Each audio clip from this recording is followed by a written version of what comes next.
యోహాను సువార్త 20వ అధ్యాయము 27 మరియు 28 వచనములు ధ్యానిద్దాం. నీ వ్రేలు ఇటు చాచి నా చేతులు చూడుము, నీ చేయి చాపి నా ప్రక్కలో ఉంచి అవిశ్వాసివి కాక విశ్వాసవై ఉండుమనెను. అందుకు తోమ ఆయనతో, నా ప్రభువా నా దేవా అనెను. యేసు, నీవు నన్ను చూచి నమ్మితివి, చూడక నమ్మిన వారు ధన్యులని అతనితో చెప్పాను. సో ప్రభువారు మరణించి 3 రోజులు లేచి మృత్యుంజయుడై కొంతమంది శిష్యులకు కనిపిస్తాడు. ఆ శిష్యులో దిదుమ అనబడిన మరొక శిష్యుడైన తోమ అందులో ఉండడు.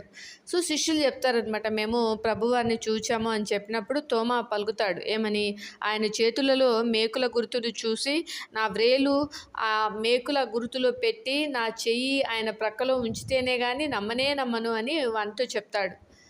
మరి ప్రభువారు తోమాకు కనిపించలేదు కదా అని శిష్యులందరూ లోపల కూడుకొని ఉన్నప్పుడు మరి లోపల గదిలోకి ప్రవేశించి తోమాను చూసి ఈ విధంగా పలుకుతాడు, నీ వ్రేలు ఇటు చాచి నా చేతులు చూడుము, నీ చేయి చాపి నా ప్రక్కలో ఉంచి అవిశ్వాసివి కాక విశ్వాసివై ఉండుమనెను.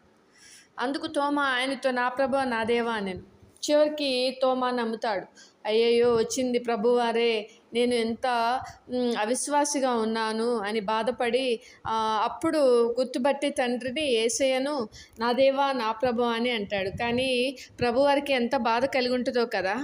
బ్రతికి ఉన్నప్పుడు ఎన్నో ఆశ్చర్యమైన అద్భుతమైన కార్యాలు ప్రత్యక్షంగా చూశాడే తోమ, అయినా ప్రభువాన్ని నమ్మలేదు, ప్రభువారి గొప్పతనాన్ని గుర్తించలేదు. మరి మరణించి 3వ రోజు నేను మృత్యుంజయుడై లెగుస్తాను అని చెప్పిన మాట కూడా గుర్తు తెచ్చుకోలేదు. ఎంత అవిశ్వాసి తోమ, నిజంగా ప్రభువారు ఎంత బాధపడి ఉంటాడో. అందుకే అంటాడు, నువ్వు చూచి నమ్మావు, చూడక నమ్మిన వారు ధన్యులు అని.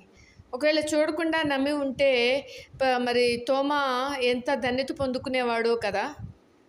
కాబట్టి మనము తోమా వలె అవిశ్వాసులము కాక అబ్రహాము వలె విశ్వాసులకు తండ్రిగా ఏ విధంగా అబ్రహాము పేరు తెచ్చుకున్నాడో మనం కూడా అదే విధంగా మరి విశ్వాసము కలిగి ప్రభువుని ఆరాధించే వారంగా ఉందాం. అట్టి కృప దేవుడు మనందరికి అనుగ్రహించును గాక. ఆమేన్. ఒక చిన్న పాట పాడుకుందాం.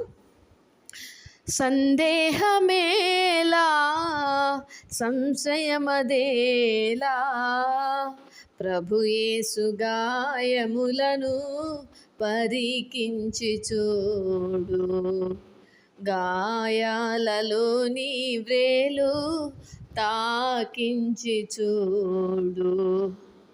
సందేహమేలా,